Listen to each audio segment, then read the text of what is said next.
La ville reste un territoire occupé, avec une zone sous contrôle soviétique et l'autre sous contrôle occidental. Tant et aussi longtemps que la frontière était ouverte, il était relativement facile de se rendre à l'ouest. Il suffisait de prendre le métro et on était dans un autre monde. C'était vraiment un système de fou. Imaginez-vous passer du socialisme entre guillemets au capitalisme en 2 minutes. Tous les mois, des milliers d'Allemands de l'Est s'enfuient par la frontière ouverte de Berlin et trouvent refuge à l'Ouest. La plupart des réfugiés sont jeunes et qualifiés, mais leur départ est une hémorragie fatale pour l'économie est-allemande. On n'a pas des chiffres exacts, mais on estime qu'il y a entre 3 millions et 3,5 millions d'Allemands de l'Est qui ont quitté la République démocratique allemande entre sa fondation et la chute du mur. Alors déjà, perdre 3 millions de personnes quand son pays en compte 17 millions, ça pose un problème. Mais en plus, il ne s'agit pas de n'importe quel type de population. On peut parler d'une élite sur laquelle base aussi le fonctionnement de l'État. Et donc cette perte d'une élite jeune notamment, était un grand problème pour le fonctionnement de la RDA elle-même. Pour éviter cette fuite, toutes les frontières de la RDA sont déjà fermées. Toutes, sauf celles qui traversent Berlin. Construire un mur s'impose donc comme la meilleure solution. Le 13 août 1961, l'ordre est donné, Berlin-Ouest est coupé du monde. Du jour au lendemain, les familles sont séparées. De nombreux Est-Allemands ne peuvent plus se rendre sur leur lieu de travail et même les enfants doivent changer d'école. Sous la surveillance de gardes armés, les équipes d'ouvriers commencent à ériger une barrière de fil de fer barbelé au centre de la ville. La barrière divise Berlin. Des familles sont séparées.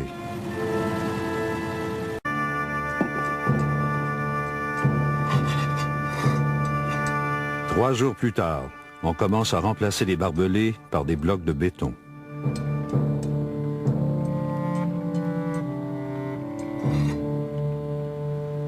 Le mur de Berlin s'élève le long de la limite des secteurs scindant la ville en deux et encerclant complètement Berlin-Ouest. À Berlin-Ouest, le moral est bas.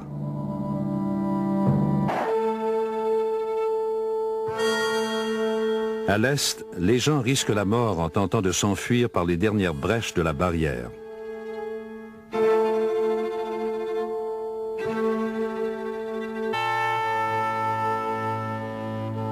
L'assistance aux fugitifs devient une tâche routinière pour le service des incendies de Berlin-Ouest.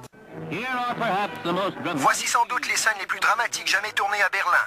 Tout en lançant ses affaires de la fenêtre d'un appartement qui donne sur la frontière de l'Ouest, un fugitif s'apprête à sauter vers la liberté, dans un filet tenu par des policiers et des pompiers de Berlin-Ouest.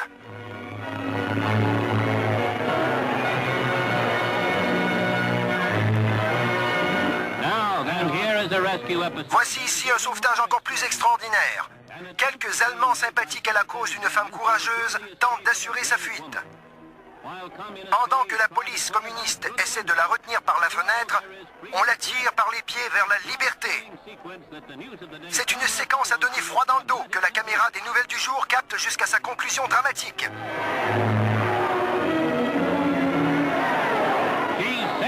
Elle est enfin sauve. Les Allemands de l'Est bloquent même cette dernière échappatoire. Le mur de Berlin n'est pas construit sur la ligne exacte de la frontière. En fait, il est construit légèrement en retrait. Donc il est construit en zone soviétique. Il est hors de question de passer la frontière pour aller le détruire. Ça serait une invasion, ça serait une attaque. D'autant que, finalement, le mur arrange aussi les affaires des Occidentaux. Du point de vue des relations internationales, la construction du mur de Berlin, en soi, est un scandale. Mais aussi horrible que ce soit à dire, le mur de Berlin, en fait, permet de clore la crise ouverte par l'ultimatum, puisque tacitement, ça reconnaît que les Occidentaux sont légitimes à Berlin-Ouest.